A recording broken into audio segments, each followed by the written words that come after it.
It's supper time in the Horon household, but now with 4 more mouths to feed. Roman Lisovich, his wife and 2 children, fled embattled Irpin and are now staying with distant relatives in Lviv.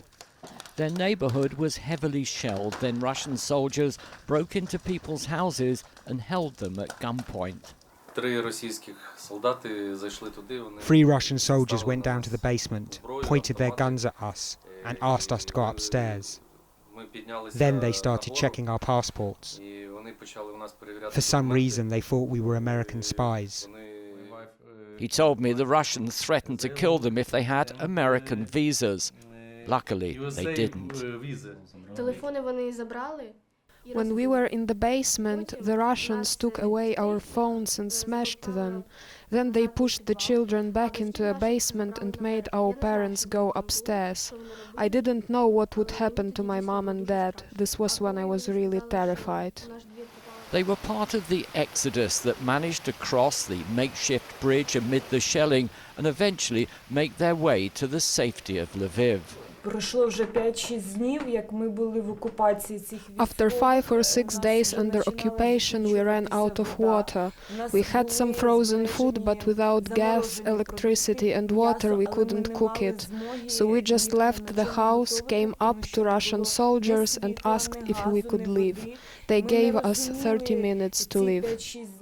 They're now sharing an apartment in a high-rise complex on the outskirts of Lviv. Everyone does manage to fit around the kitchen table. Now, the family that live here, their children have given up their room. We've got the parents sleeping there, 2 children in this bed. And what we have here is their entire worldly possessions now that they've fled their home. Olya Heron invited them to stay and is now trying to stretch her budget to feed everyone. You have a big family, a small apartment. Why did you offer them to stay here?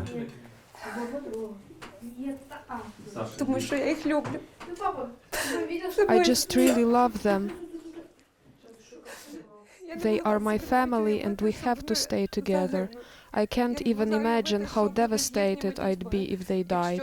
I was praying for them all the time. It's a miracle that they were able to get out of there alive. The children have adopted a stray puppy, a huge comfort in their time of need, but no one knows what the future holds. For 11-year-old Alexander, the memories are hard to bear. I just want to go home, he told me. Michael Voss, CGTN, Lviv.